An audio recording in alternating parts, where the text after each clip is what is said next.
Alright, time for another component of my three-way water-cooled R9 290 build. The Air 540 proved to be not big enough for what I wanted to do, which I expected, but I didn't expect to really not have room for components that were already in the case. So what we have here is the Corsair 900D. That's the Obsidian series 900D, and we're going to unbox this. So let's go ahead and find something to open it with. A lot of people use scissors and things like that. Why don't we use... Here. Altair sword.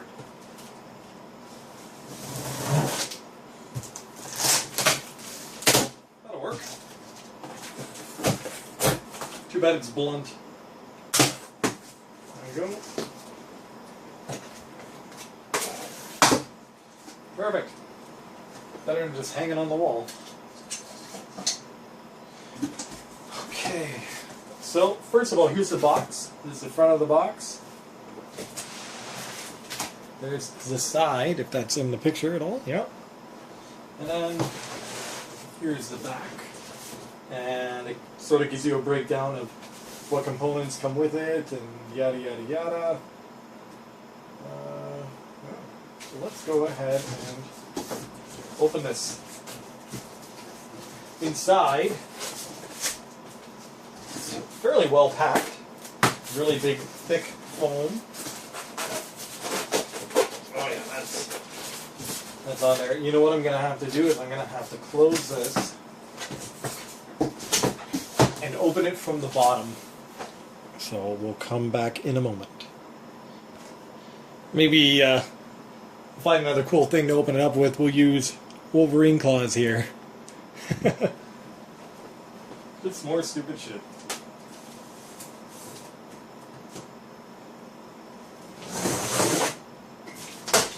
That did the trick. Okay. Put these back.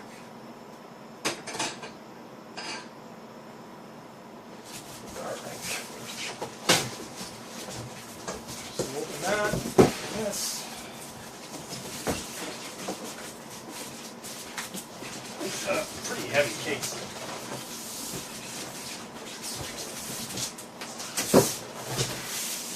Now we just simply lift the box off.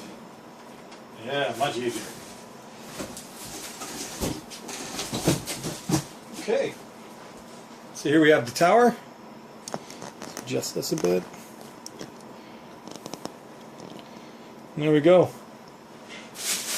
Comes in a nice bag. First thing you have here is the user's manual and the warranty against defects. Our goods come with a guarantee that cannot be excluded under Australian consumer law. Well, apparently Australia has different laws. You are entitled to a replacement or refund for a major failure, blah, blah, blah. Anyways, here's the case. User's manual. And then it shows you like what it's built with and yada yada yada. Don't need that because it's already built. Go ahead and take all that off. Oh man, that is much larger than my Air 540. I'll tell you that much. Wow, this thing is big. Okay, let's go ahead and. Whoop.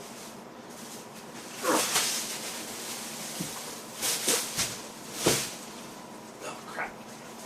Broke a little bit of the styrofoam. I do not want to make that mess in here. Alright. So there it is. I don't have exact measurements, but what I do have is a measuring tape. So, length front to back is 25.5 inches. Okay. Length top to bottom. Let's go from the foot to the top is 27 inches.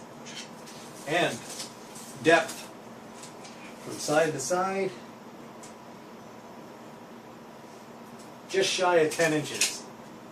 It's a pretty big case. Here, move it like this. pick up the camera and we'll go around it real quick. Forgive the mess, obviously there's some boxes here, but here we have the front of the case.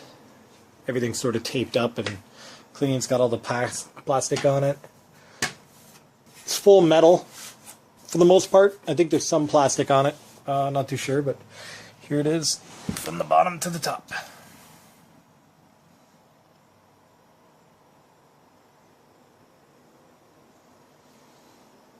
Okay, here's the top.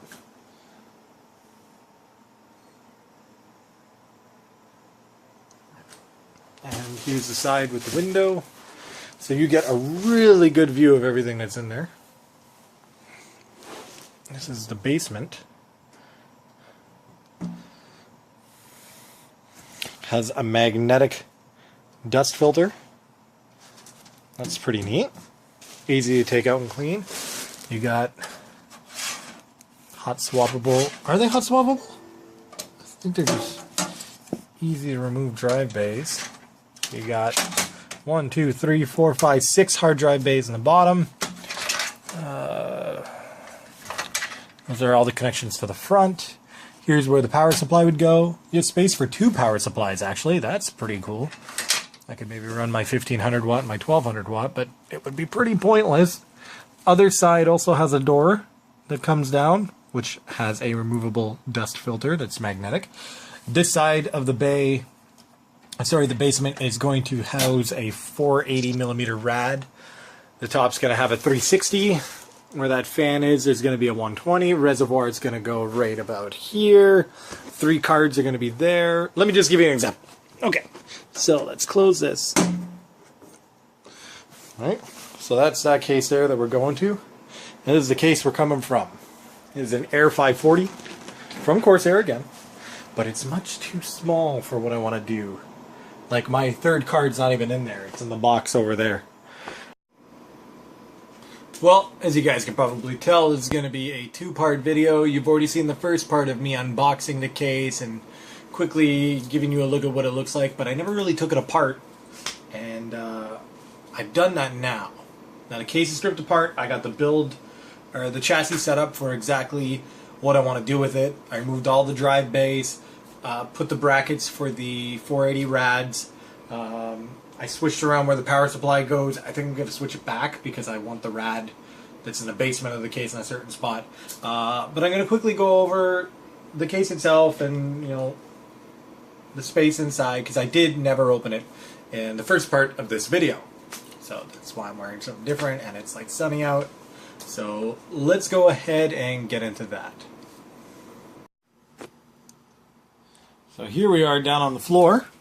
There's a good view of the case. So what's basically going on here is, here's where the motherboard tray goes, obviously. We have 4 5 1/4 bays at the top here. This top bay, can't really do much with, but you can also remove this metal here if you want to put like sort of, I don't know, a pump reservoir combo or like a drive bay reservoir. You can do that up here, because right in front of it is the cover for the USB 3.0 and 4 USB 2.0 headphone audio jack, and the power button is all up here. So that's sort of like a unusable drive bay. Like I said, there's 4 here. Here you would have had 2 more drive bays, which I've already removed. So there would be 2 there. 1 at the bottom here, which is a hot swappable drive bay. So if you look inside, you can see the connections as well as in the back. Cool thing about that is single power, and you just plug these into your motherboard. So that I'm happy about. That'll make things nice and clean. What else we got? I removed all these from the bottom of the case, which are the mounting brackets for the drive bays. You just slide them in, they'd sort of lock onto there. Keep everything in order.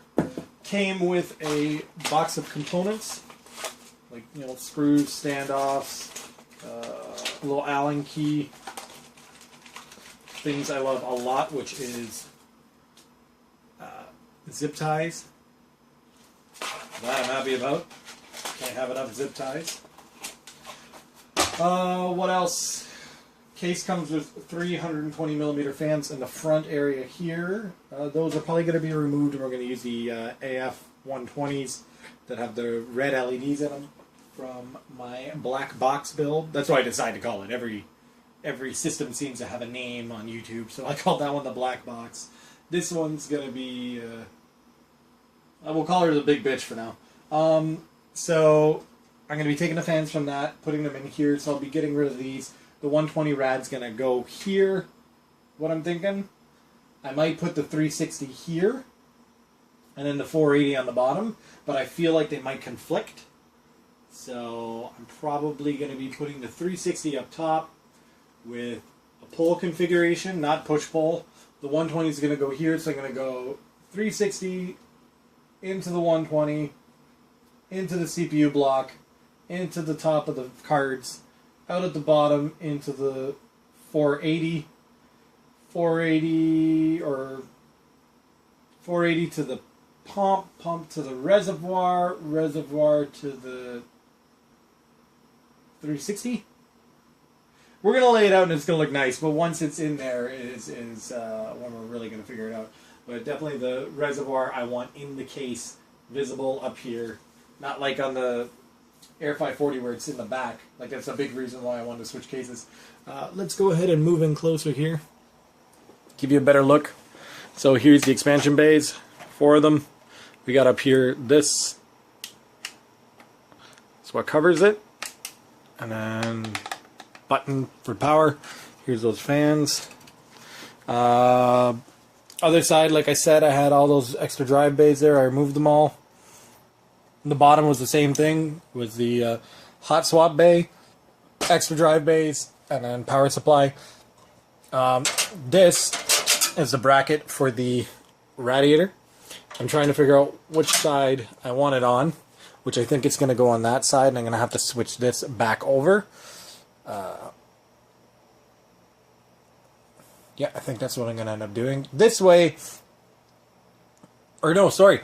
I'm actually going to keep the rad on this side, right?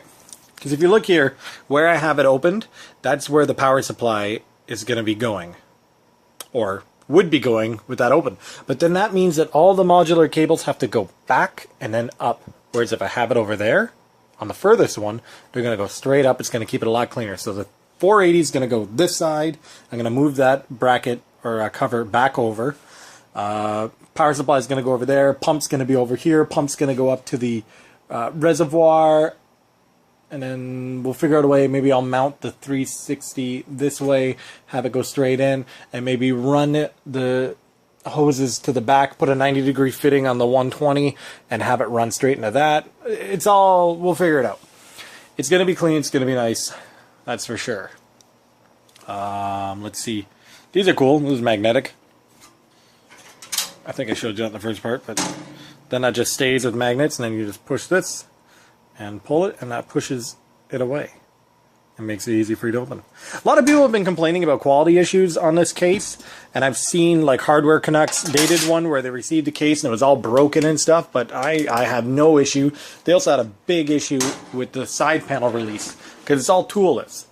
So this button here, you press that and it slides these and it releases the window.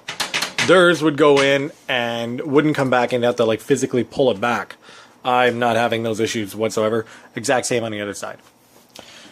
But there's the back, and there's the windowed side. Pretty big window. Here is the dust filter. That just goes in like this, and then to open it, you just, and that's that. There's the front panel, all aluminum. But yeah, I have it all torn apart, just in preparation. I got a bunch of parts getting here tomorrow, and then Friday I will get my my bridge connector for my third card, which is still wrapped up in there in that empty static bag. Running the, just give me a second here, EK water blocks, 290X. I'll be removing these nozzles, or this link in the front, removing that and putting the bridge connector. We tried a sort of using compression fittings and tubing in between, but the way the PCI lanes are, there wasn't enough space, so the compression fittings were overlapping. We tried using what's it called? Not extenders. Focus, damn you. We tried using spacers in between. They proved to be a little bit too long, and if we removed one end of the spacer, then we lose the male end to be able to screw it into the block. A lot of bullshit. So finally I found the bridge connector I needed, and we went and threw that on there, or ordered that up, and that should be here Friday. So there you go. That's what's it called? 900D spread out on the floor of my games room, and just waiting for parts so that we can drain the loop in that and then toss everything over here. Should be fun. Alright guys, thanks for watching, and don't forget to subscribe and leave a like button leave a like button. Just throw a like button into the comment box. Like, make a picture of one with brackets and asterisks and things as such. Don't forget to hit that like button if you liked the video. Don't forget to subscribe to stay up to date with all my videos, as well as this current build. I guess we'll call it the Big Bitch. Going from the black box. Okay. Thanks for watching. Peace.